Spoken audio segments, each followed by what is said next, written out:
Hello friends, नमस्ते प्रणाम। हमारे चैनल में आप सभी फ्रेंड्स का स्वागत है और अभिनंदन है। तो हम लोग बहुत ही प्यारा ललही छठ गीत लेकर आए हैं। अगर अच्छा लगेगा तो लाइक शेयर सब्सक्राइब जरूर कीजिएगा। कमेंट बॉक्स में ज़रूर बताइएगा कि प्यारा सा छठ पूजा गीत आप लोगों को कैसा लगा। तो जय छठी मैया आप सभी को। चलिए सुनाते हैं। अंगना में बेदी बनावाई बा कुसा गाड़ावाई बा हो। अंगना में बेदी बनावाई बा कुसा गाड़ावाई बा हो। ऐसा के ताई बेदी बैठिए छठी माई त माई के मानाई बाहो। ऐसा की ताई बेदी बैठिए छठी माई त माई के मानाई बाहो। गंगा जी के मटिया ले आई बा अंगना लिपाई बाहो। गंगा जी के मटिया ले आई बा अंगना लिपाई बाहो। ऐसा की फुलावा से अंगना सजाई बा चंदनी तनाई बाहो। ऐसा की फुलावा से अंगना सजाई बा चंदनी तनाई बाहो। भैंसिया के दूधवा मांगाई बा दहिया जमावाई बाहो। भैंसिया के दूधवा मांगाई बा दहिया जमावाई बाहो। ऐसा की ताई जुआ दिया ना जराई बा जलावा चढ़ाई बाहो। ऐसा की ताई जुआ दिया ना जराई बा जलावा चढ़ाई बाहो। गोतिनी दे आदिनी बनाई बा सोहरा गवाई बाहो।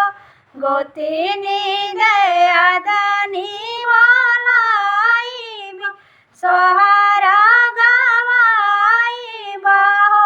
ऐसा की छठी माई कई दिया लीला नावा सोहरी पैया लागबनी होरी पैया लागबाहो।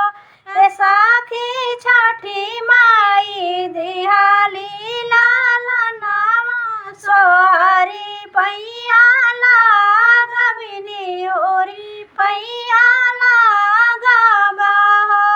लाली चुनरिया ओढ़ाई बा माई के सिंदूरा चढ़ाई बाहो। लाली चुनरिया ओढ़ाई बा माई के सिंदूरा चढ़ाई बाहो। ऐसा की मैया कटी है सगारो बालैया त माई के मानाई बाहो। ऐसा किया मैया कटी है सगारो बालैया त माई के मानाई बाहो।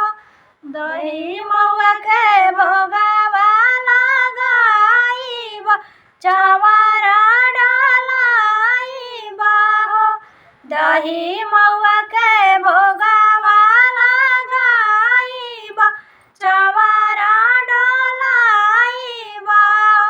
ऐसा की माई के देखी के सूरतिया अपना ही बसाई बाहो।